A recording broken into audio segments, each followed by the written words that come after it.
பாஸ்கர் மதிவதனி. குரலில் குரல். பால் காமத்துப்பால் இயல் களவியல் அதிகாரம் 400 உரைத்தல். குரல் எண் 1135. தொடலை குறுந்தொடி தந்தாள்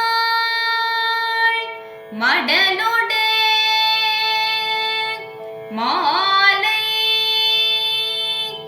உழக்கும் துயர். தொடலை குறுந்தொடி தந்தாள்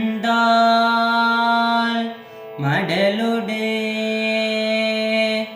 மாலை உழக்கும் துயர். தொடலை குறுந்தொடி தந்தாள் மடலோடு மாலை உழக்கும் துயர். மாலை போல் வளையணிந்த அவ்வாளை குமரி தந்தால் மாலைக்கண் தோன்றும் காதல் நோயெனும் துன்பத்தையும் அத்துன்பம் தீர்க்கும் மருந்தாக மடலேறுதல் என்ற எண்ணத்தையும்